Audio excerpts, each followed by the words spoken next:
अध्याय 5 कर्मयोग। कृष्ण भावना भावित कर्म।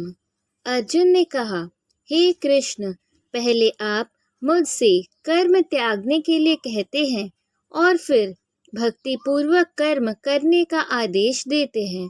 क्या आप अब कृपा करके निश्चित रूप से मुझे बताएंगे कि इन दोनों में से कौन अधिक लाभप्रद है? तात्पर्य: भगवद गीता के इस पंचम अध्याय में भगवान बताते हैं कि भक्ति पूर्वक किया गया कर्म शुष्क चिंतन से श्रेष्ठ है। भक्ति पथ अधिक सुगम है क्योंकि दिव्य स्वरूपा भक्ति मनुष्य को कर्म बंधन से मुक्त करती है। द्वितीय अध्याय में आत्मा तथा उसके शरीर बंधन का सामान्य ज्ञान बतलाया गया है। उसी में बुद्धि योग अर्थात भक्ति द्वारा इस भौतिक बंधन से निकलने का भी वर्णन हुआ है। तृतीय अध्याय में यह बताया गया है कि ज्ञानी को कोई कार्य नहीं करने पड़ते। चतुर्थ अध्याय में भगवान ने अर्जुन को बताया है कि सारे यज्ञों का पर्यवसान ज्ञान में होता है, किंतु चतुर्थ अध्याय के अंत में भगवान ने अर्जुन को सलाह दी कि वह पूर्ण ज्ञान से युक्त होकर उठ कर के युद्ध करे। अतः इस प्रकार एक ही साथ भक्तिमय कर्म तथा ज्ञान युक्त अकर्म की महत्ता पर बल देते हुए कृष्ण ने अर्जुन को संकल्प को भ्रमित कर दिया है। अर्जुन यह समझता है कि ज्ञानमय संन्यास का अर्थ है इंद्रिय कार्यों के रूप में समस्त प्रकार के कार्यकलापों का परित्याग, किंतु यदि भक्ति योग में कोई कर्म करता है तो फिर कर्म का किस तरह त्याग क्यों हुआ? दूसरे शब्दों में वह यह सोचता है कि ज्ञानमय संन्यास को सभी प्रकार के कार्यों से मुक्त होना चाहिए, क्योंकि उसे कर्म तथा ज्ञान असंगत से लगते हैं। ऐसा लगता है कि वह यह नहीं समझ पाया कि ज्ञान के साथ किया गया कर्म बंधनकारी न होने के कारण अकर्म के ही तुल्य है। अतएव वह पूछता है कि वह सब प्रकार के कर्म त्याग दे या पूर्ण ज्ञान से युक्त होकर कर्म करे। श्री भगवान ने उत्तर दिया, मुक्ति के लिए तो कर्म का परित्याग तथा भक्तिमय कर्मयोग दोनों ही उत्तम है, किंतु इन दोनों में से कर्म के परित्याग से भक्ति युक्त कर्म श्रेष्ठ है। तात्पर्य: सकाम कर्म इंद्रिय तृप्ति में लगना ही भव बंधन का कारण है। जब तक मनुष्य शारीरिक सुख का स्तर बढ़ाने के उद्देश्य से कर्म करता रहता है, तब तक वह विभिन्न प्रकार के शरीरों में देहांतरण करते हुए भव बंधन को बनाए रखता है। इसकी पुष्टि भागवत में इस प्रकार हुई है। लोग इंद्रिय तृप्ति के पीछे मत्त हैं। वे यह नहीं जानते कि उनका क्लेशों से युक्त यह शरीर उनके विगत सकाम कर्मों का फल है। यद्यपि यह शरीर नाशवान है, किंतु यह नाना प्रकार के कष्ट देता रहता है। अतः इंद्रिय तृप्ति के लिए कर्म करना श्रेयस्कर नहीं है। जब तक मनुष्य अपने असली स्वरूप के विषय में जिज्ञासा नहीं करता, उसका जीवन व्यर्थ रहता है, और जब तक वह अपने स्वरूप को नहीं जान लेता, तब तक उसे इंद्रिय तृप्ति के लिए सकाम कर्म करना पड़ता है। और जब तक वह इंद्रिय तृप्ति की इस चेतना में फंसा रहता है, तब तक उसका देहांतरण होता रहता है। भले ही उसका मन सकाम कर्मों में व्यस्त रहे और अज्ञान द्वारा प्रभावित हो, किंतु उसे वासुदेव की भक्ति के प्रति प्रेम उत्पन्न करना चाहिए। केवल तभी वह भव बंधन से छूटने का अवसर प्राप्त कर सकता है। अतः यह ज्ञान ही कि वह आत्मा है, शरीर नहीं, मुक्ति के लिए पर्याप्त नहीं। जीवात्मा के स्तर पर मनुष्य को कर्म करना होगा, अन्यथा भव बंधन से उबरने का कोई अन्य उपाय नहीं है। किंतु कृष्ण भावना भावित होकर कर्म करना सकाम कर्म नहीं है। पूर्ण ज्ञान से युक्त होकर किए गए कर्म वास्तविक ज्ञान को बढ़ाने वाले हैं। बिना कृष्ण भावनामृत के केवल कर्मों के परित्याग से बद्ध जीव का हृदय शुद्ध नहीं होता। जब तक हृदय शुद्ध नहीं होता तब तक सकाम कर्म करना पड़ेगा, परंतु कृष्ण भावना भावित कर्म कर्ता को स्वतः सकाम कर्म के फल से मुक्त बनाता है, जिसके कारण उसे भौतिक स्तर तक उतरना नहीं पड़ता। अतः कृष्ण भावना भावित कर्म संन्यास से सदा श्रेष्ठ होता है, क्योंकि संन्यास में नीचे गिरने की संभावना बनी रहती है। कृष्ण भावनामृत से रहित संन्यास अपूर्ण है, जैसा कि श्रील रूपी गोस्वामी ने भक्ति रसामृत सिंधु में पुष्टि की है। जब मुक्ति कामी व्यक्ति श्री भगवान से संबंधित वस्तुओं को भौतिक समझकर उनका परित्याग कर देते हैं, तो उनका संन्यास अपूर्ण कहलाता है। संन्यास तभी पूर्ण माना जाता है जब यह ज्ञात हो कि संसार की प्रत्येक वस्तु भगवान की है और कोई किसी भी वस्तु का स्वामित्व ग्रहण नहीं कर सकता। वस्तुतः मनुष्य को यह समझने का प्रयत्न करना चाहिए कि उसका अपना कुछ भी नहीं है, तो फिर संन्यास का प्रश्न ही कहाँ उठता है। जो व्यक्ति यह समझता है कि सारी संपत्ति कृष्ण की है, वह नित्य सन्यासी है। प्रत्येक वस्तु कृष्ण की है, अतः उसका उपयोग कृष्ण के लिए किया जाना चाहिए। कृष्ण भावना भावित होकर इस प्रकार का पूर्ण कार्य करना मायावादी सन्यासी के कृत्रिम वैराग्य से ही कहीं उत्तम है। जो पुरुष न तो कर्म फलों से घृणा करता है और न कर्म फल की इच्छा करता है, वह नित्य सन्यासी जाना जाता है। हे महाबाहु अर्जुन, ऐसा मनुष्य समस्त द्वंद्वों से रहित होकर भवबंधन को पार कर पूर्णतया मुक्त हो जाता है। तात्पर्य: पूर्णतया कृष्ण भावना भावित पुरुष नित्य सन्यासी है, क्योंकि वह अपने कर्म फल से न तो घृणा करता है, न ही उसकी आकांक्षा करता है। ऐसा सन्यासी भगवान की दिव्य प्रेमा भक्ति के परायण होकर पूर्ण ज्ञानी होता है, क्योंकि वह कृष्ण के साथ अपनी स्वाभाविक स्थिति को जानता है।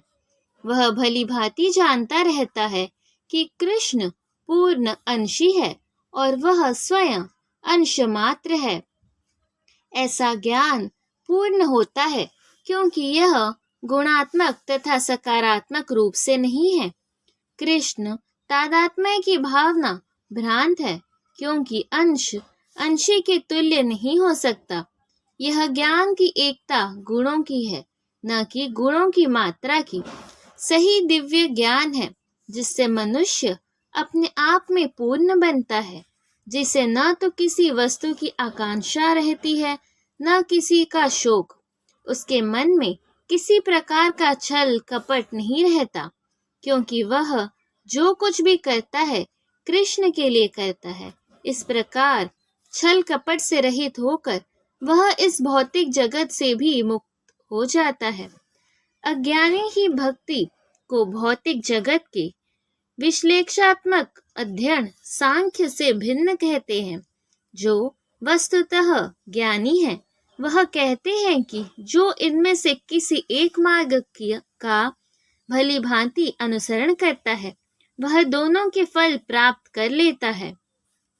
तात्पर्य: भौतिक जगत के विश्लेषणात्मक अध्ययन सांख्य का उद्देश्य आत्मा को प्राप्त करना है। भौतिक जगत की आत्मा विष्णु या परमात्मा है। भगवान की भक्ति का अर्थ परमात्मा की सेवा है। एक विधि से वृक्ष की जड़ खोजी जाती है और दूसरी विधि से उसको सींचा जाता है। सांख्य दर्शन का वास्तविक छात्र जगत के मूल अर्थात विष्णु को ढूंढता है और फिर पूर्ण ज्ञान समेत अपने को भगवान की सेवा में लगा देता है। अतः मूलतः इन दोनों में कोई भेद नहीं है, क्योंकि दोनों का उद्देश्य विष्णु की प्राप्ति है। जो लोग चरम उद्देश्य को नहीं जानते, वे ही कहते हैं कि सांख्य और कर्म योग एक नहीं है, किंतु जो विद्वान है वह जानता है कि इन दोनों भिन्न विधियों का उद्देश्य एक है। जो यह जानता है कि विश्लेषणात्मक अध्ययन सांख्य द्वारा प्राप्य स्थान भक्ति द्वारा भी प्राप्त किया जा सकता है, और इस तरह जो सांख्य योग तथा भक्ति योग को एक समान देखता है, वही वस्तुओं को यथा रूप में देखता है। तात्पर्य: दार्शनिक शोध सांख्य का वास्तविक उद्देश्य जीवन के चरम लक्ष्य की खोज है। चूंकि जीवन का चरम लक्ष्य आत्म साक्षात्कार है, अतः इन दोनों विधियों से प्राप्त होने वाले परिणामों में कोई अंतर नहीं है। सांख्य दार्शनिक शोध के द्वारा इस निष्कर्ष पर पहुंचा जाता है कि जीव भौतिक जगत का नहीं अपितु पूर्ण परमात्मा का अंश है। फलतः जीवात्मा का भौतिक जगत से कोई सरोकार नहीं होता। उसके सारे कार्य परमेश्वर से संबंध होने चाहिए। जब वह कृष्ण भावनामृत वश कार्य करता है, तभी वह अपनी स्वाभाविक स्थिति में होता है। सांख्य विधि में मनुष्य को पदार्थ से विरक्त होना पड़ता है, और भक्ति योग में उसे कृष्ण भावना भावित कर्म में आसक्त होना होता है। वस्तुतः दोनों ही विधियां एक है, यद्यपि ऊपर से एक विधि में विरक्ति दिखती है और दूसरे में आसक्ति है। जो पदार्थ से विरक्ति और कृष्ण में आसक्ति को एक ही तरह देखता है, वही वस्तुओं को यथा रूप में देखता है। भक्ति में लगे बिना केवल समस्त कर्मों का परित्याग करने से कोई सुखी नहीं बन सकता, परंतु भक्ति में लगा हुआ विचारवान व्यक्ति शीघ्र ही परमेश्वर को प्राप्त कर लेता है। तात्पर्य: सन्यासी दो प्रकार के होते हैं। मायावादी सन्यासी सांख्य दर्शन के अध्ययन में लगे रहते हैं, तथा वैष्णव सन्यासी वेदांत सूत्रों के यथार्थ भाष्य भागवत दर्शन के अध्ययन में लगे रहते हैं। मायावादी सन्यासी भी वेदांत सूत्रों का अध्ययन करते हैं, किंतु वे शंकराचार्य द्वारा प्रणीत शारीरिक भाष्य का उपयोग करते हैं। भागवत संप्रदाय के छात्र 5 रति की विधि से भगवान की भक्ति करने में लगे रहते हैं। अतः वैष्णव सन्यासियों को भगवान की दिव्य सेवा के लिए अनेक प्रकार के कार्य करने होते हैं। उन्हें भौतिक कार्यों से कोई सरोकार नहीं रहता, किंतु तो भी वे भगवान की भक्ति में नाना प्रकार के कार्य करते हैं। किंतु मायावादी सन्यासी जो सांख्य तथा वेदांत के अध्ययन एवं चिंतन में लगे रहते हैं, वे भगवान की दिव्य भक्ति का आनंद नहीं उठा पाते, क्योंकि उनका अध्ययन अत्यंत जटिल हो जाता है। अतः वे कभी कभी ब्रह्म चिंतन से उबकर समुचित बोध के बिना ही भागवत की शरण ग्रहण करते हैं। फलस्वरूप श्रीमद् भागवत का भी अध्ययन उनके लिए कष्टकार होता है। मायावादी सन्यासियों का शुष्क चिंतन तथा कृत्रिम साधनों से निर्विशेष विवेचना उनके लिए व्यर्थ होती है। भक्ति में लगे हुए वैष्णव सन्यासी अपने दिव्य कर्मों को करते हुए प्रसन्न रहते हैं, और यह भी निश्चित रहता है कि वे भगवत धाम को प्राप्त होंगे। मायावादी सन्यासी कभी कभी आत्म साक्षात्कार के पथ से नीचे गिर जाते हैं और फिर से समाज सेवा, परोपकार जैसे भौतिक कर्म में प्रवृत्त होते हैं। अतः निष्कर्ष यह निकला कि कृष्ण भावनामृत के कार्यों में लगे रहने वाले लोग ब्रह्म अब्रह्म विषयक साधारण चिंतन में लगे सन्यासियों से श्रेष्ठ है, यद्यपि वे भी अनेक जन्मों के बाद कृष्ण भावना भावित हो जाते हैं। जो भक्ति भाव से कर्म करता है, जो विशुद्ध आत्मा है और अपने मन तथा इंद्रियों को वश में रखता है, वह सबों को प्रिय होता है और सभी लोग उसे प्रिय होते हैं। ऐसा व्यक्ति कर्म करता हुआ भी कभी नहीं बंधता। तात्पर्य: जो कृष्ण भावनामृत के कारण मुक्ति पथ पर है, वह प्रत्येक जीव को प्रिय होता है और प्रत्येक जीव उसके लिए प्यारा है। यह कृष्ण भावनामृत के कारण होता है। ऐसा व्यक्ति किसी भी जीव को कृष्ण से पृथक नहीं सोच पाता। जिस प्रकार वृक्ष की पत्तियां तथा टहनियां वृक्ष से भिन्न नहीं होती, वह भली भांति जानता है कि वृक्ष की जड़ में डाला गया जल समस्त पत्तियों तथा टहनियों में फैल जाता है, अथवा आमाशय को भोजन देने से शक्ति स्वतः पूरे शरीर में फैल जाती है। चूंकि कृष्ण भावनामृत में कर्म करने वाला सबों का दास होता है, अतः वह हर एक को प्रिय होता है। चूंकि प्रत्येक व्यक्ति उसके कर्म से प्रसन्न रहता है, अतः उसकी चेतना शुद्ध रहती है। चूंकि उसकी चेतना शुद्ध रहती है, अतः उसका मन पूर्णतया नियंत्रण में रहता है। मन के नियंत्रित होने से उसकी इंद्रियां संयमित रहती है। चूंकि उसका मन सदैव कृष्ण में स्थिर रहता है, अतः उसके विचलित होने का प्रश्न ही नहीं उठता। न ही उसे कृष्ण से संबंध कथाओं के अतिरिक्त अन्य कार्यों में अपनी इंद्रियों को लगाने का अवसर मिलता है।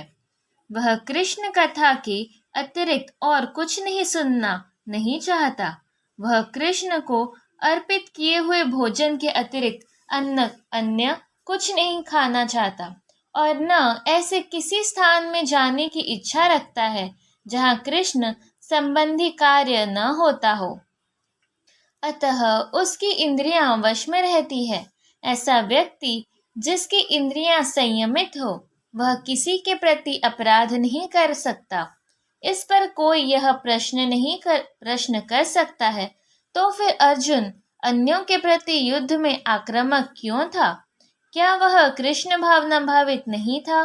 वस्तुतः अर्जुन ऊपर से ही आक्रामक था, क्योंकि जैसा कि द्वितीय अध्याय में बताया जा चुका है, आत्मा के अवध्य होने के कारण युद्ध भूमि में एकत्र हुए सारे व्यक्ति अपने अपने स्वरूप में जीवित बने रहेंगे। अतः आध्यात्मिक दृष्टि से कुरुक्षेत्र की युद्ध भूमि में कोई मारा नहीं गया। वहां पर स्थित कृष्ण की आज्ञा से केवल उनके वस्त्र बदल दिए गए। अतः अर्जुन कुरुक्षेत्र की युद्ध भूमि में युद्ध करता हुआ भी वस्तुतः युद्ध नहीं कर रहा था। वह तो पूर्ण कृष्ण भावनामृत में कृष्ण के आदेश का पालन मात्र कर रहा था। ऐसा व्यक्ति कभी कर्म बंधन से नहीं बंधता। दिव्य भावनामृत युक्त पुरुष देखते, सुनते, स्पर्श करते, सूंघते, खाते, चलते फिरते, सोते तथा श्वास लेते हुए भी अपने अंतर में सदैव यही जानता रहता है कि वास्तव में वह कुछ भी नहीं करता। बोलते, त्यागते, ग्रहण करते या आंखें खोलते बंद करते हुए भी वह यह जानता रहता है कि भौतिक इंद्रियां अपने अपने विषयों में प्रवृत्त है और वह इन सब से पृथक है। तात्पर्य: चूंकि कृष्ण भावना भावित व्यक्ति का जीवन शुद्ध होता है, फलतः उसे निकट तथा दूरस्थ 5 कारणों कर्ता, कर्म, अधिष्ठान, प्रयास तथा भाग्य पर निर्भर किसी कार्य से कुछ लेना देना नहीं रहता। इसका कारण यही है कि वह भगवान की दिव्य सेवा में लगा रहता है। यद्यपि ऐसा प्रतीत होता है कि वह अपने शरीर तथा इंद्रियों से कर्म कर रहा है, किंतु वह अपनी वास्तविक स्थिति के प्रति सचेत रहता है, जो कि आध्यात्मिक व्यवस्था है। भौतिक चेतना में इंद्रियां इंद्र तृप्ति में लगी रहती है, किंतु कृष्ण भावनामृत में वे कृष्ण की इंद्रियों को तुष्टि में लगी रहती है। जो अतः कृष्ण भावना भावित व्यक्ति सदा मुक्त रहता है, भले ही वह ऊपर से भौतिक कार्यों में लगा हुआ दिखाई पड़े।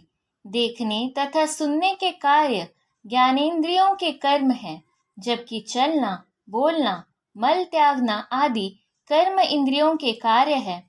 कृष्ण भावना भावित व्यक्ति कभी भी इंद्रियों के कार्यों से प्रभावित नहीं होता। वह भगवत सेवा के अतिरिक्त कोई दूसरा कार्य नहीं कर सकता, क्योंकि उसे ज्ञात है कि वह भगवान का शाश्वत दास है। जो व्यक्ति कर्म फलों को परमेश्वर को समर्पित करके आसक्ति रहित होकर अपना कर्म करता है, वह पाप कर्मों से उसी प्रकार अप्रभावित रहता है जिस प्रकार कमल पत्र जल से अस्पृश्य रहता है। तात्पर्य: यहाँ पर ब्राह्मणी का अर्थ है कृष्ण भावनामृत में है वह भौतिक जगत प्रकृति के 3 गुणों की समग्र अभिव्यक्ति है, जिसे प्रधान की संज्ञा दी गई है। वेद मंत्र तथा भगवद गीता में मम योनिमर्ह ब्रह्म से प्रकट है कि जगत की प्रत्येक वस्तु ब्रह्म की अभिव्यक्ति है, और यद्यपि कार्य भिन्न भिन्न रूप में प्रकट होते हैं, किंतु तो भी वे कारण से अभिन्न हैं। ईशोपनिषद में कहा गया है कि सारी वस्तुएं परम ब्रह्म या कृष्ण से संबंधित हैं, अतएव वे केवल उन्हीं की है।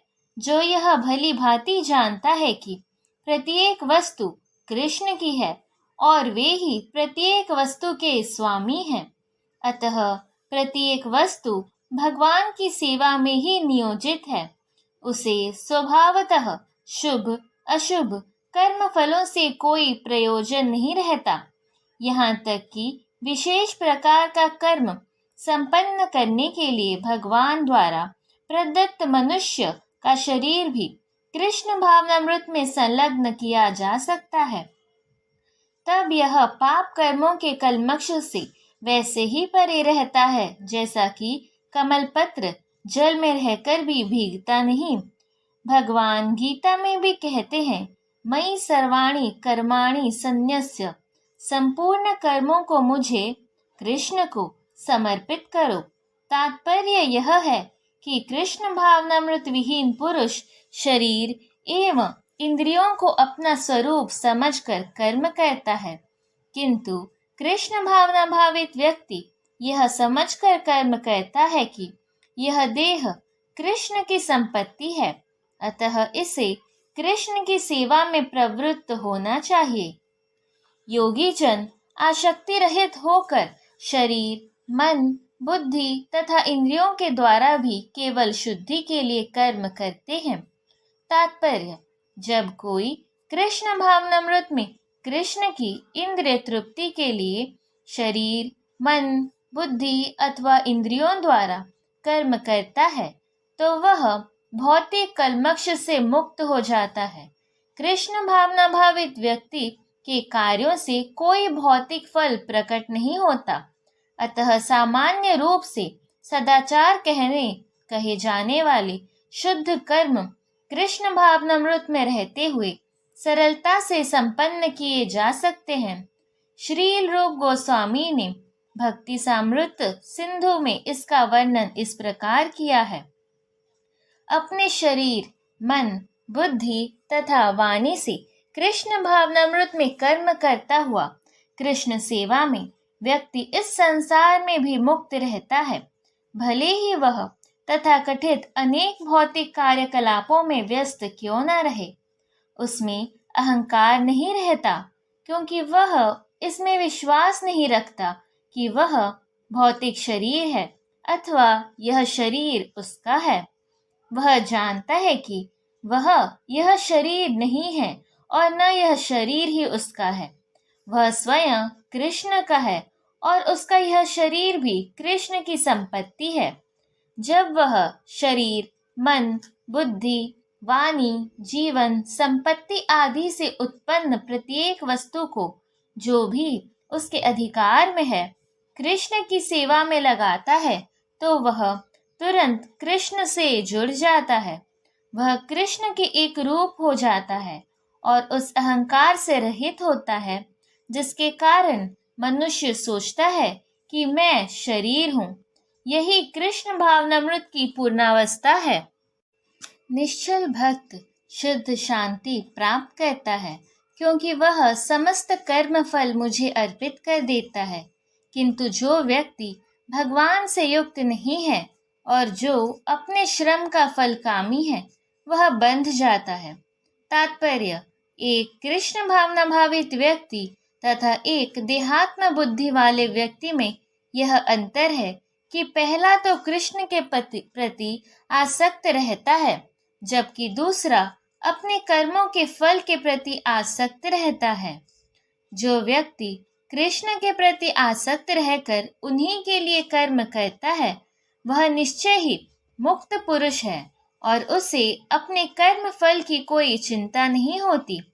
भागवत में किसी कर्म के फल की चिंता का कारण परम सत्य के ज्ञान के बिना देह भाव में रहकर कर्म करना बताया गया है। कृष्ण श्री भगवान है। कृष्ण भावनामृत में कोई द्वैत नहीं रहता। जो कुछ विद्यमान है वह कृष्ण की शक्ति का प्रतिफल है और कृष्ण सर्वमंगलमय है।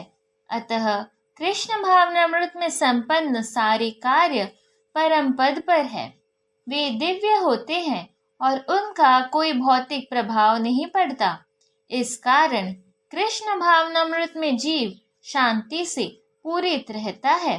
किंतु जो इंद्र तृप्ति के लिए लाभ के लोभ में फंसा रहता है उसे शांति नहीं मिल सकती। यही कृष्ण भावनामृत का रहस्य है। यह अनुभूति की कृष्ण के अतिरिक्त कुछ भी नहीं है, शांति तथा अभय का पद है। जब देहधारी जीवात्मा अपनी प्रकृति को वश में कर लेता है और मन से समस्त कर्मों का परित्याग कर देता है तब वह 9 द्वारों वाले नगर भौतिक शरीर में बिना कुछ किए कराए सुखपूर्वक रहता है। तात्पर्य, देहधारी जीवात्मा 9 द्वारों वाले नगर में वास करता है। शरीर अथवा नगर रूपी शरीर के कार्य प्राकृतिक गुणों द्वारा स्वतः संपन्न होते हैं। शरीर की परिस्थितियों के अनुसार रहते हुए भी जीव इच्छानुसार इन परिस्थितियों के परे भी हो सकता है। अपनी परा प्रकृति को विस्मृत करने के ही कारण वह अपने को शरीर समझ बैठता है और इसीलिए कष्ट पाता है। कृष्ण भावनामृत के द्वारा वह अपनी वास्तविक स्थिति को पुनः प्राप्त कर सकता है और इस देह बंधन से मुक्त हो सकता है। अतः ज्यों ही कोई कृष्ण भावनामृत को प्राप्त होता है तुरंत ही वह शारीरिक कार्यों से सर्वथा विलग हो जाता है। ऐसे संयमित जीवन में जिसमें उसकी कार्य प्रणाली में परिवर्तन आ जाता है वह 9 द्वारों वाले नगर में सुखपूर्वक निवास करता है। ये 9 द्वार इस प्रकार है। 9 द्वारे पुरे देहि हंसो लेल्याते बहि वशी सर्वस्व लोकस्य स्थावरस्य चरस्य च। जीव के शरीर के भीतर वास करने वाले भगवान ब्रह्मांड के समस्त जीवों के नियंता है। यह शरीर 9 द्वारों, 2 आँखें, 2 नथुने, 2 कान, 1 मुख, गुड़ा तथा उपस्थ से युक्त है। ब्रह्मावस्था में जीव अपने आप को शरीर मानता है। बद्धावस्था में जीव अपने आप को शरीर मानता है। किंतु जब वह अपनी पहचान अपने अंतर के भगवान से करता है तो वह शरीर में रहते हुए भी भगवान की भांति मुक्त हो जाता है। अतः कृष्ण भावना भावित व्यक्ति शरीर के बाह्य तथा आंतरिक दोनों कर्मों से मुक्त रहता है। शरीर रूपी नगर का स्वामी देहधारी जीवात्मा न तो कर्म का सृजन करता है न लोगों को कर्म करने के लिए प्रेरित करता है। न ही कर्म फल की रचना करता है। यह सब तो प्रकृति के गुणों द्वारा ही किया जाता है। तात्पर्य, जैसा कि 7वें अध्याय में बताया जाएगा, जीव तो परमेश्वर की शक्तियों में से एक है, किंतु वह भगवान की अपरा प्रकृति है जो पदार्थ से भिन्न है। संयोगवश परा प्रकृति या जीव अनादिकाल से प्रकृति अपरा के संपर्क में रहा है। जिस नाशवान शरीर या भौतिक आवास को वह प्राप्त करता है, वह अनेक कर्मों और उनके फलों का कारण है। ऐसे बद्ध वातावरण में रहते हुए मनुष्य अपने आप को अज्ञानवश शरीर मानकर शरीर के कर्म फलों का भोग करता है। अनंत काल से अपरिचित यह अज्ञान ही शारीरिक सुख दुख का कारण है। ज्यों ही जीव शरीर के कार्यों से पृथक हो जाता है, त्यों ही वह कर्म बंधन से भी मुक्त हो जाता है। जब तक वह शरीर रूपी नगर में निवास करता है, तब तक वह इसका स्वामी प्रतीत होता है, किंतु वास्तव में वह न तो इसका स्वामी होता है और न इसके कर्मों तथा फलों का नियंता ही। वह तो इस भवसागर के बीच जीवन संघर्ष में रत प्राणी है। सागर की लहरें उसे उछालती रहती है, किंतु उन पर उसका वश नहीं चलता। उसके उद्धार का एकमात्र साधन है कि दिव्य कृष्ण भावनामृत द्वारा समुद्र के बाहर आए। इसी के द्वारा समस्त अशांति से उसकी रक्षा हो सकती है।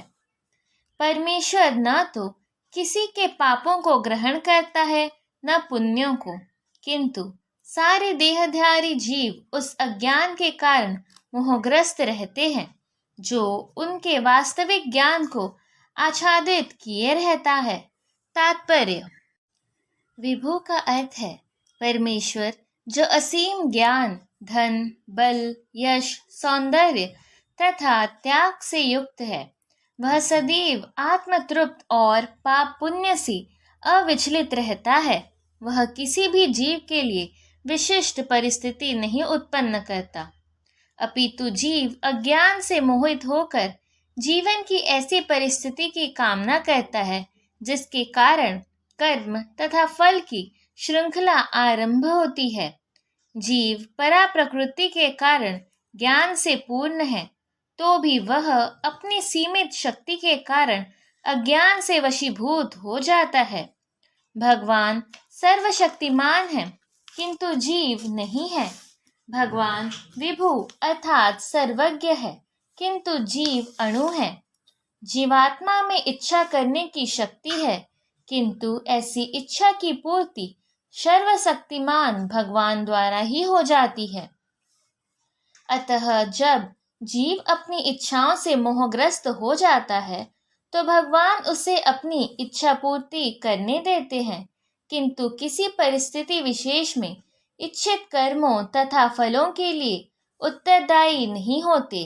अतएव मोहग्रस्त होने से देहधारी जीव अपने को परिस्थिति जन्य शरीर मान लेता है और जीव के क्षणिक दुख तथा सुख को भोगता है। भगवान परमात्मा रूप में जीव का चिरसंगी रहते हैं। फलतः वे प्रत्येक जीव की इच्छाओं को उसी तरह समझते हैं जिस तरह फूल के निकट रहने वाला फूल की सुगंध को इच्छा जीव को बद्ध करने के लिए सूक्ष्म बंधन है। भगवान मनुष्य की योग्यता के अनुसार उसकी इच्छा को पूरा करते हैं। आपन सोची होत नहीं, प्रभु सोची तत्काल। अतः व्यक्ति अपनी इच्छाओं को पूरा करने में सर्वशक्तिमान नहीं होता, किंतु भगवान इच्छाओं की पूर्ति कर सकते हैं।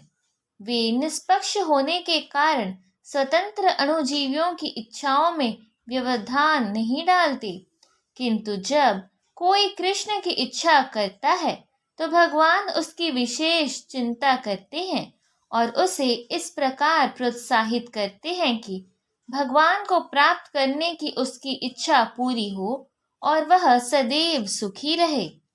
अतएव वैदिक मंत्र पुकार कर कहते हैं एष उ होव साधु कर्म कार्यतीत यमेभ्यो लोकेभ्य उन्नतिष्यते। एष उ एव साधु कर्म कार्यति य समधो निनिष्यते। भगवान जीव को शुभ कर्मों में इसलिए प्रवृत्त करते हैं जिससे वह ऊपर उठे।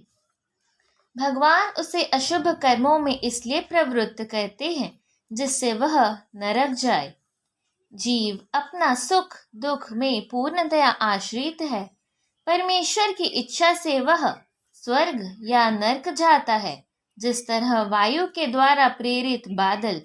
अतः देहधारी जीव कृष्ण भावनामृत की उपेक्षा की अपनी अनादि प्रवृत्ति के कारण अपने लिए मोह उत्पन्न करता है। फलस्वरूप स्वभावतः सच्चिदानंद स्वरूप होते हुए भी वह अपने अस्तित्व की लघुता के कारण भगवान के प्रति सेवा करने की अपनी स्वाभाविक स्थिति को भूल जाता है और इस तरह वह अविद्या द्वारा बंधी बना लिया जाता है। अज्ञानवश जीव यह कहता है कि उसके भव बंधन के लिए भगवान उत्तरदायी है। इसकी पुष्टि वेदांत सूत्र भी करते हैं। भगवान न तो किसी के प्रति घृणा करते हैं न किसी को चाहते हैं, यद्यपि ऊपर से ऐसा प्रतीत होता है, किंतु जब कोई उस ज्ञान से प्रवृत्त होता है जिससे अविद्या का विनाश होता है, तो उसके ज्ञान से सब कुछ उसी तरह प्रकट हो जाता है जैसे दिन में सूर्य से सारी वस्तुएं प्रकाशित हो जाती है। तात्पर्य: जो लोग कृष्ण को भूल गए हैं वे निश्चित रूप से मोहग्रस्त होते हैं, किंतु जो कृष्ण भावना भावित है वह नहीं होते। भगवद गीता में कहा गया है, ज्ञान सदैव सम्माननीय है। और वह ज्ञान क्या है? श्री कृष्ण के प्रति आत्मसमर्पण करने पर ही पूर्ण ज्ञान प्राप्त होता है। जैसा कि गीता में ही कहा गया है, अनेकानेक जन्म बीत जाने पर ही पूर्ण ज्ञान प्राप्त करके मनुष्य कृष्ण की शरण में जाता है। अथवा जब उसे कृष्ण भावनामृत प्राप्त होता है तो उसे सब कुछ प्रकट होने लगता है। जिस प्रकार सूर्योदय होने पर सारी वस्तुएं दिखने लगती है। जीव नाना प्रकार से मोहग्रस्त होता है। उदाहरणार्थ, जब वह अपने को ईश्वर मानने लगता है तो वह अविद्या के पाश में जा गिरता है। यदि जीव ईश्वर है तो वह अविद्या से कैसे मोहग्रस्त हो सकता है? क्या ईश्वर अविद्या से मोहग्रस्त होता है? यदि ऐसा हो सकता तो फिर अविद्या या शैतान ईश्वर से बड़ा है। वास्तविक ज्ञान उसी से प्राप्त हो सकता है जो पुनतः कृष्ण भावना भावित है। अतः ऐसे ही प्रामाणिक गुरु की खोज करनी होती है और उसी से सीखना होता है कि कृष्ण भावनामृत क्या है, क्योंकि कृष्ण भावनामृत से सारी अविद्या उसी प्रकार दूर हो जाती है जिस प्रकार सूर्य से अंधकार दूर होता है। भले ही किसी व्यक्ति को इसका पूरा ज्ञान हो कि वह शरीर नहीं अपितु इससे परे है, तो भी हो सकता है कि वह आत्मा तथा परमात्मा में अंतर न कर पाए। किंतु यदि वह पूर्ण प्रामाणिक कृष्ण भावना भावित गुरु की शरण ग्रहण करता है तो वह सब कुछ जान सकता है। ईश्वर के प्रतिनिधि से भेंट होने पर ही ईश्वर तथा ईश्वर के साथ अपने संबंध को सही सही जाना जा सकता है। ईश्वर का प्रतिनिधि कभी भी अपने आप को ईश्वर नहीं कहता, यद्यपि उसका सम्मान ईश्वर की ही भांति किया जाता है, क्योंकि उसे ईश्वर का ज्ञान होता है। मनुष्य को ईश्वर और जीव के अंतर को समझना होता है। अतएव भगवान कृष्ण ने द्वितीय अध्याय में यह कहा है कि प्रत्येक जीव व्यष्टि है और भगवान भी व्यष्टि है। ये सब भूतकाल में व्यशित थे, समर्पित भी व्यष्टि है और भविष्य भी मुक्त होने पर भी व्यष्टि बन रहेंगे। रात्रि के समय अंधकार में हमें प्रत्येक वस्तु एक सी दिखती है, किंतु दिन में सूर्य के उदय होने पर सारी वस्तुएं अपने अपने वास्तविक स्वरूप में दिखती है। आध्यात्मिक जीवन में व्यष्टि की पहचान ही वास्तविक ज्ञान है। जब मनुष्य की बुद्धि, मन, श्रद्धा तथा शरण सब कुछ भगवान में स्थिर हो जाते हैं, तभी वह पूर्ण ज्ञान द्वारा समस्त कल्मष से शुद्ध होता है और मुक्ति के पथ पर अग्रसर होता है। तात्पर्य: परम दिव्य सत्य भगवान कृष्ण ही है।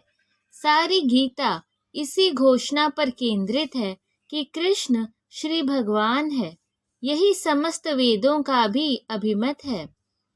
परवत्व का अर्थ परम सत्य है, जो भगवान को ब्रह्म, परमात्मा तथा भगवान के रूप में जानने वालों द्वारा समझा जाता है। भगवान ही इस पर तत्व की पराकाष्ठा है, उनसे बढ़कर कुछ नहीं है। भगवान कहते हैं, कृष्ण निराकार ब्रह्म का भी अनुमोदन करते हैं। अतः सभी प्रकार से कृष्ण परम सत्य है। जिनके मन, बुद्धि, श्रद्धा तथा शरण कृष्ण में है, अर्थात जो पूर्णतया कृष्ण भावना भावित है, उनके सारे कल्मष धुल जाते हैं और उन्हें ब्रह्म संबंधी प्रत्येक वस्तु का पूर्ण ज्ञान रहता है। कृष्ण भावना भावित व्यक्ति यह भली भांति समझ सकता है कि कृष्ण में द्वैत है, एक साथ एकता तथा भिन्नता, और ऐसे दिव्य ज्ञान से युक्त होकर वह मुक्ति पथ पर सुस्थिर प्रगति कर सकता है। विनम्र साधु पुरुष अपने वास्तविक ज्ञान के कारण एक विद्वान तथा विनीत ब्राह्मण, गाय, हाथी, कुत्ता तथा चांडाल को समान दृष्टि संभाव से देखते हैं। तात्पर्य: कृष्ण भावना भावित व्यक्ति योनि या जाति में भेद नहीं मानता। सामाजिक दृष्टि से ब्राह्मण तथा चांडाल भिन्न भिन्न हो सकते हैं, अथवा योनि के अनुसार कुत्ता, गाय तथा हाथी भिन्न हो सकते हैं, किंतु विद्वान योगी की दृष्टि से ये शरीरगत भेद अर्थहीन है। इसका कारण परमेश्वर से उनका संबंध है और परमेश्वर परमात्मा रूप में हर एक के हृदय में स्थित है। परम सत्य का ऐसा ज्ञान वास्तविक यथार्थ ज्ञान है। जहाँ तक विभिन्न जातियों या विभिन्न योनियों में शरीर का संबंध है, भगवान सबों पर समान रूप से दयालु है, क्योंकि वे प्रत्येक जीव को अपना मित्र मानते हैं। फिर भी जीवों की समस्त परिस्थितियों में वे अपना परमात्मा रूप बनाए रखते हैं। परमात्मा रूप में भगवान चांडाल तथा ब्राह्मण दोनों में उपस्थित रहते हैं। यद्यपि इन दोनों के शरीर एक से नहीं होते।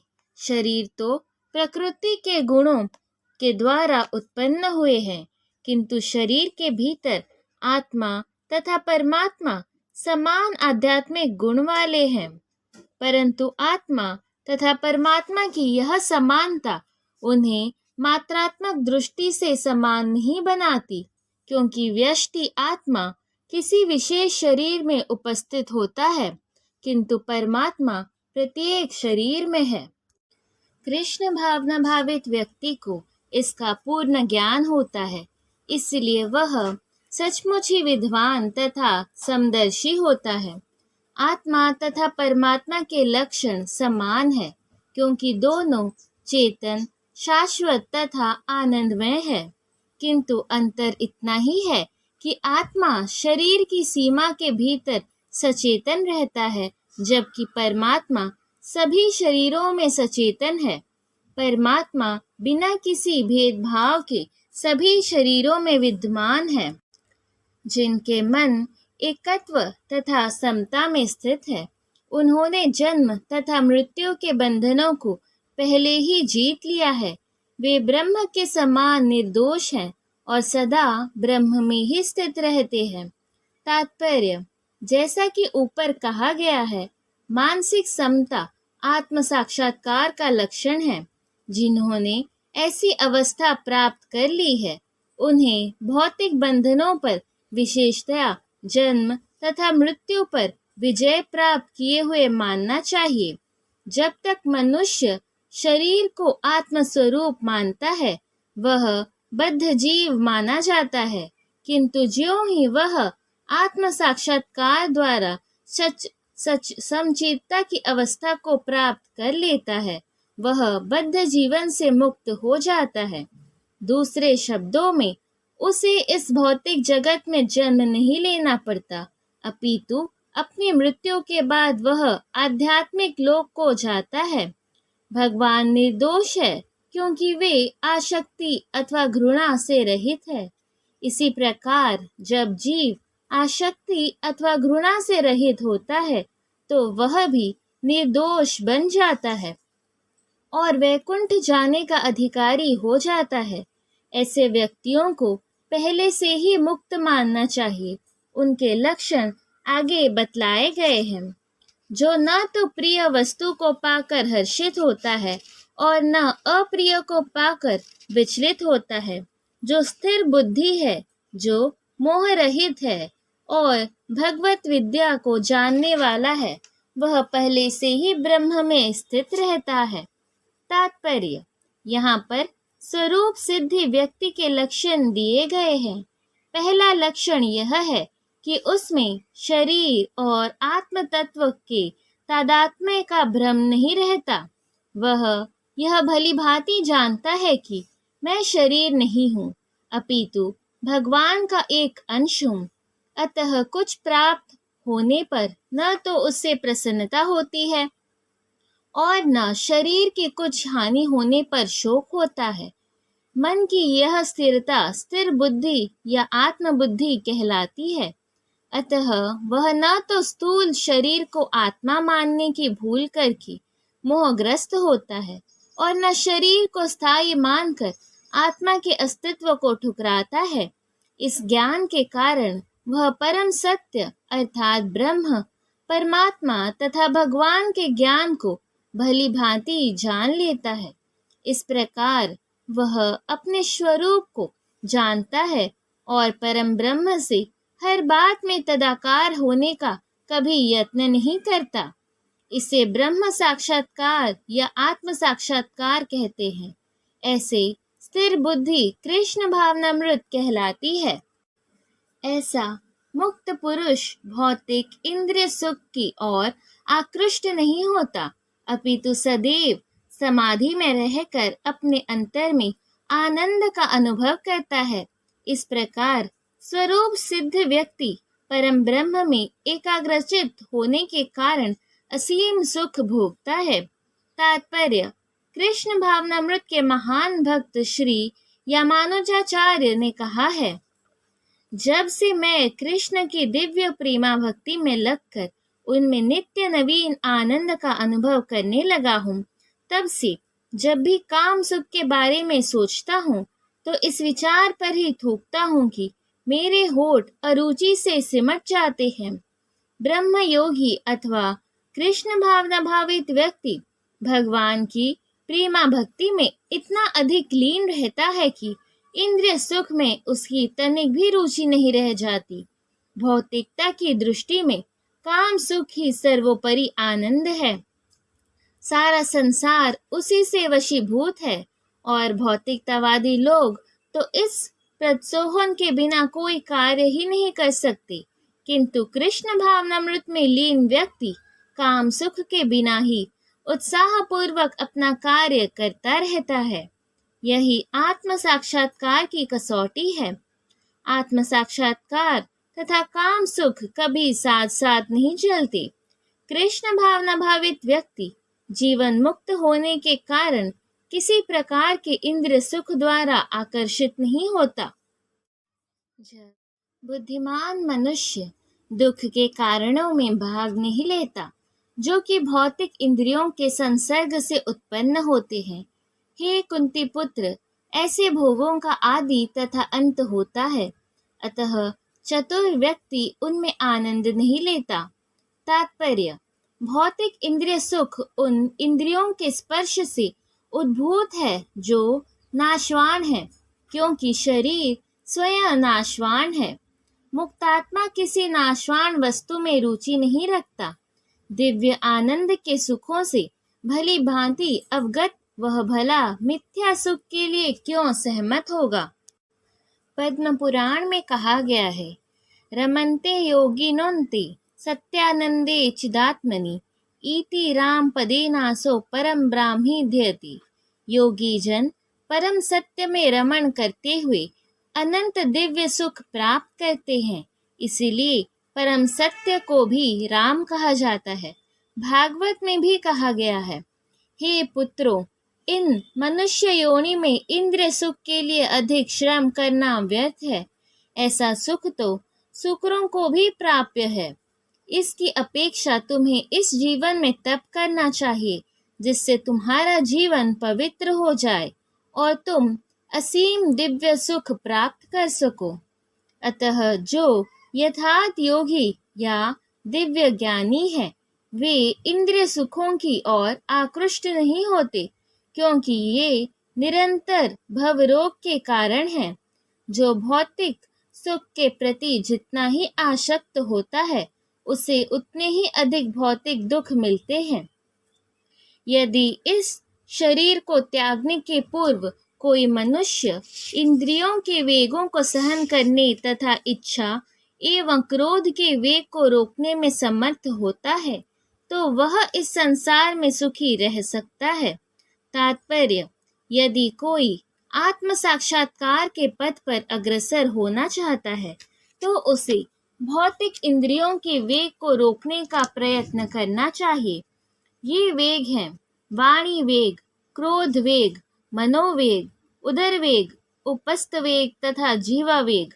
जो व्यक्ति इन विभिन्न इंद्रियों के वेगों को तथा मन को वश में करने में समर्थ है, वह गोस्वामी या स्वामी कहलाता है। ऐसे गोस्वामी नितांत संयमित जीवन बिताते हैं और इंद्रियों के वेगों का तिरस्कार करते हैं। भौतिक इच्छाएं पूर्ण न होने पर क्रोध उत्पन्न होता है और इस प्रकार मन, नेत्र तथा वक्षस्थल उत्तेजित होते हैं। अतः इस शरीर का परित्याग करने के पूर्व मनुष्य को इन्हें वश में करने का अभ्यास करना चाहिए। जो ऐसा कर सकता है वह स्वरूप सिद्ध माना जाता है और आत्म साक्षात्कार की अवस्था में वह सुखी रहता है। योगी का कर्तव्य है कि वह इच्छा तथा क्रोध को वश में करने का भरसक प्रयत्न करे। जो अंतकरण में सुख का अनुभव करता है, जो कर्मर्थ है और अनंत करण में ही रमण करता है तथा जिसका लक्ष्य अंतर्मुखी होता है, वह सचमुच पूर्ण योगी है। वह परम ब्रह्म में मुक्ति पाता है और अनंत गोत्वा ब्रह्म को प्राप्त होता है। तात्पर्य: जब तक मनुष्य अपने अंतःकरण में सुख का अनुभव नहीं करता, तब तक भला ब्रह्म सुख को प्राप्त कराने वाली ब्रह्म क्रियाओं से वह कैसे छूट सकता है। मुक्त पुरुष वास्तविक अनुभव द्वारा सुख भोगता है, अतः वह किसी भी स्थान में मौन भाव से बैठकर अंतःकरण में जीवन के कार्यकलापों का आनंद लेता है। ऐसा मुक्त पुरुष कभी ब्राह्म्य भौतिक सुख की कामना नहीं करता। यह अवस्था ब्रह्मभूत कहलाती है, जिसे प्राप्त करने पर भगवत धाम जाना निश्चित है। जो लोग संशय से उत्पन्न होने वाले द्वैत से परे हैं, जिनके मन आत्म साक्षात्कार में रत है, जो समस्त जीवों के कल्याण कार्य करने में सदैव व्यस्त रहते हैं और जो समस्त पापों से रहित है, वे ब्रह्म निर्वाण मुक्ति को प्राप्त होते हैं।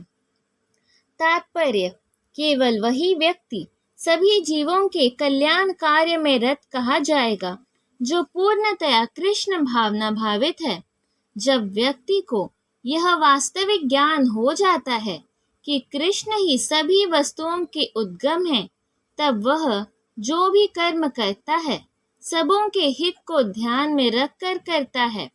परम भोक्ता, परम नियंता तथा परम सखा कृष्ण को भूल जाना मानवता के कलेशों का कारण है। अतः समग्र मानवता के लिए कार्य करना सबसे बड़ा कल्याण कार्य है। कोई भी मनुष्य ऐसे श्रेष्ठ कार्य में तब तक नहीं लग पाता जब तक वह स्वयं मुक्त न हो। कृष्ण भावना भावित मनुष्य के हृदय में कृष्ण की सर्वोच्चता पर बिल्कुल संदेह नहीं रहता। वह इसलिए संदेह नहीं करता क्योंकि वह समस्त पापों से रहित होता है। ऐसा है यह देवी प्रेम। जो व्यक्ति मानव समाज का भौतिक कल्याण करने में ही व्यस्त रहता है, वह वास्तव में किसी को भी सहायता नहीं कर सकता। शरीर तथा मन की क्षणिक खुशी संतोषजनक नहीं होती। जीवन संघर्ष में कठिनाइयां का वास्तविक कारण मनुष्य द्वारा परमेश्वर से अपने संबंध की विस्मृति में ढूंढा जा सकता है। जब मनुष्य कृष्ण के साथ अपने संबंध के प्रति पूर्णतया सचेष्ट रहता है तो वह वास्तव में मुक्तात्मा होता है, भले ही वह भौतिक शरीर के जाल में फंसा हो। जो क्रोध तथा समस्त भौतिक इच्छाओं से रहित है, जो स्वरूप सिद्धि आत्म संयमी है और संसिद्धि के लिए निरंतर प्रयास करते हैं, उनकी मुक्ति निकट भविष्य में सुनिश्चित है। तात्पर्य: मोक्ष के लिए सतत प्रयत्नशील रहने वाले साधु पुरुषों में से जो कृष्ण भावना भावित होता है वह सर्वश्रेष्ठ है। इस तथ्य की पुष्टि भागवत में इस प्रकार हुई है।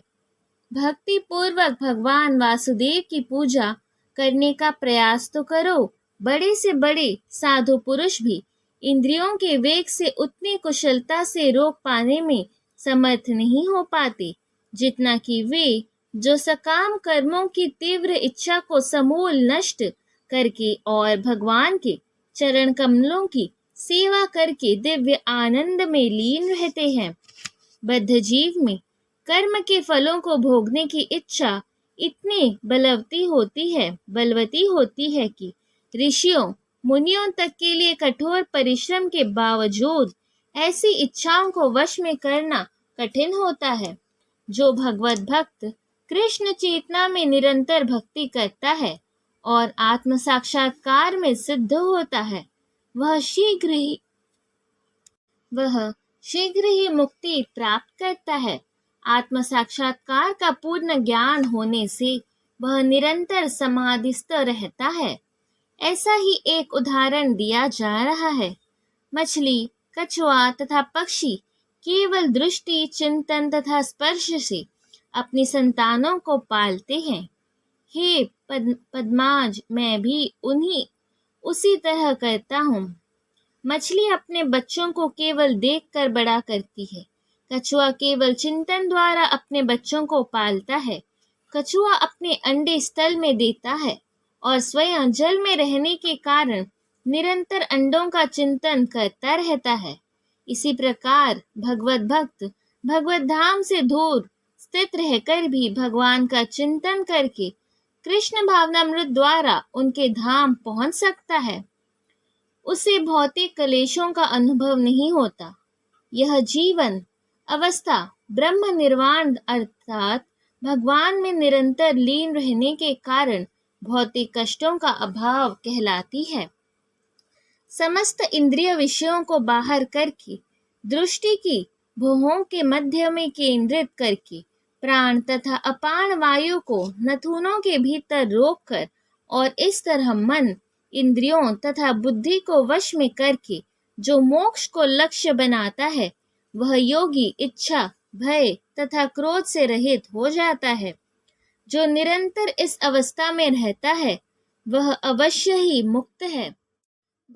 तात्पर्य: कृष्ण भावनामृत में रत होने पर मनुष्य तुरंत ही अपने आध्यात्मिक स्वरूप को जान लेता है, जिसके पश्चात भक्ति के द्वारा वह परमेश्वर को समझता है। जब मनुष्य भक्ति करता है तो वह दिव्य स्थिति को प्राप्त होता है और अपने कर्म क्षेत्र में भगवान की उपस्थिति का अनुभव करने योग्य हो जाता है। यह विशेष स्थिति मुक्ति कहलाती है। मुक्ति विशेषक उपयुक्त सिद्धांतों का प्रतिपादन करके श्री भगवान अर्जुन को यह शिक्षा देते हैं कि मनुष्य किस प्रकार अष्टांग योग का अभ्यास करके इस स्थिति को प्राप्त होता है। यह अष्टांग योग 8 विधियों यम, नियम, आसन, प्राणायाम, प्रत्याहार, धारणा, ध्यान तथा समाधि में विभाजित है। छठे अध्याय में योग के विषय में विस्तृत व्याख्या की गई है।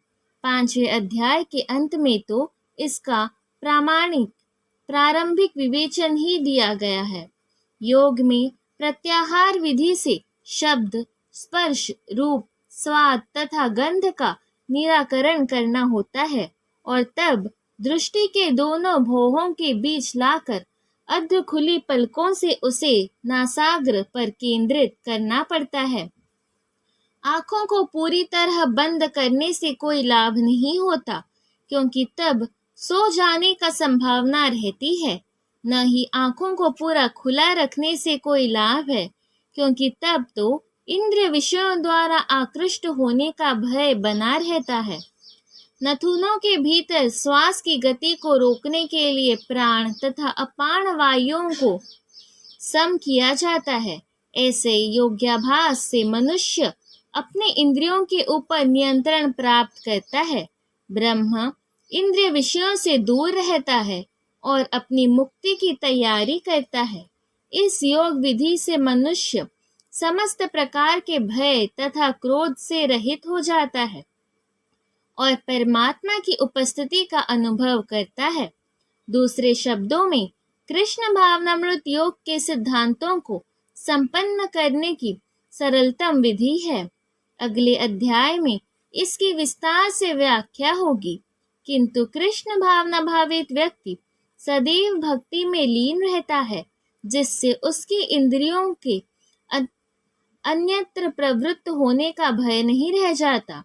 अष्टांग योग की अपेक्षा इंद्रियों को वश में करने की यह अधिक उत्तम विधि है। मुझे समस्त यज्ञों तथा तपस्याओं का परम भोक्ता, समस्त लोकों तथा देवताओं का परमेश्वर एवं समस्त जीवों का उपकारी एवं हितैषी जानकर मेरे भावनामृत से पूर्ण पुरुष भौतिक दुखों से शांति लाभ करता है। तात्पर्य: माया के वशीभूत सारे बद्ध जीव इस संसार में शांति प्राप्त करने के लिए उत्सुक रहते हैं, किंतु भगवत गीता के इस अंश में वर्णित शांति के सूत्र को वह नहीं जानते। शांति का सबसे बड़ा सूत्र यही है कि भगवान कृष्ण समस्त मानवीय कर्मों के भोक्ता है। मनुष्यों को चाहिए कि प्रत्येक वस्तु भगवान की दिव्य सेवा में अर्पित कर दे, क्योंकि वे ही समस्त लोकों तथा उनमें रहने वाले देवताओं के स्वामी हैं। उनसे बड़ा कोई नहीं है। वे बड़े से बड़े देवता शिव तथा ब्रह्मा से भी महान हैं। वेदों में श्वेताश्वर उपनिषद भगवान को तमस्वराणा परम महेश्वरम कहा गया है। माया के वशीभूत होकर सारे जीव सर्वत्र अपना प्रभुत्व जताना चाहते हैं, लेकिन वास्तविकता तो यह है कि सर्वत्र भगवान की माया का प्रभुत्व है। भगवान प्रकृति माया के स्वामी हैं और बद्ध जीव प्रकृति के कठोर अनुशासन के अंतर्गत है। जब तक कोई इन तथ्यों को समझ नहीं लेता, तब तक संसार में व्यष्टि या समष्टि रूप से शांति प्राप्त कर पाना संभव नहीं है। कृष्ण भावनामृत का यही अर्थ है। भगवान कृष्ण परमेश्वर है तथा देवताओं सहित सारे जीव उनके आश्रित हैं। पूर्ण कृष्ण भावनामृत में रहकर ही पूर्ण शांति प्राप्त की जा सकती है। यह 5वां अध्याय कृष्ण भावनामृत की जिसे सामान्यतया कर्मयोग कहते हैं, व्यवहारिक व्याख्या है। यहाँ पर इस प्रश्न का उत्तर दिया गया है कि कर्मयोग से मुक्ति किस तरह प्राप्त होती है। कृष्ण भावनामृत में कार्य करने का अर्थ है परमेश्वर के रूप में भगवान के पूर्ण ज्ञान के साथ कर्म करना। ऐसा कर्म दिव्य ज्ञान से भिन्न नहीं होता। प्रत्यक्ष कृष्ण भावनामृत भक्ति योग है और ज्ञान योग वह पथ है जिससे भक्ति योग प्राप्त किया जाता है। कृष्ण भावनामृत का अर्थ है परमेश्वर के साथ अपने संबंध का पूर्ण ज्ञान प्राप्त करके कर्म करना, और इस चेतना की पूर्णता का अर्थ है कृष्ण या श्री भगवान का पूर्ण ज्ञान। शुद्ध जीव भगवान के अंश रूप में ईश्वर का शाश्वत दास है। वह माया पर प्रभुत्व जताने की इच्छा से ही माया के संपर्क में जाता है और यही उसके कष्टों का मूल कारण है। जब तक वह पदार्थ के संपर्क में रहता है, उसे भौतिक आवश्यकताओं के लिए कर्म करना पड़ता है, किंतु कृष्ण भावनामृत उसे पदार्थ के परिधि में स्थित होते हुए भी आध्यात्मिक जीवन में ले आता है, क्योंकि भौतिक जगत में भक्ति का अभ्यास करने पर जीव का दिव्य स्वरूप पुनः प्रकट होता है। जो मनुष्य जितना ही प्रकट है, वह उतना ही पदार्थ के बंधन से मुक्त रहता है। भगवान किसी का पक्षपात नहीं करते। यह तो कृष्ण भावनामृत के लिए व्यक्तिगत व्यवहारिक कर्तव्य पालन पर निर्भर करता है, जिससे मनुष्य इंद्रियों पर नियंत्रण प्राप्त करके इच्छा तथा क्रोध के प्रभाव को जीत लेता है। और जो कोई उपयुक्त कामेक्षाओं को वश में करके कृष्ण भावनामृत में दृढ़ रहता है, वह ब्रह्म निर्वाण या दिव्य अवस्था को प्राप्त होता है। कृष्ण भावनामृत में अष्टांग योग पद्धति का स्वयमेव अभ्यास होता है, क्योंकि इससे अंतिम लक्ष्य की पूर्ति होती है। यम, नियम, आसन, प्राणायाम, प्रत्याहार, धारणा, ध्यान तथा समाधि के अभ्यास द्वारा धीरे धीरे प्रगति हो सकती है, किंतु भक्ति योग में तो ये प्रस्तावना के स्वरूप है, क्योंकि केवल इसी से मनुष्य को पूर्ण शांति प्राप्त हो सकती है। यही जीवन की परम सिद्धि है। इस प्रकार श्रीमद् भागवत गीता के 5 अध्याय कर्म योग कृष्ण भावना भावित कर्म का भक्ति वेदांत तात्पर्य पूर्ण हुआ। जय श्री कृष्ण।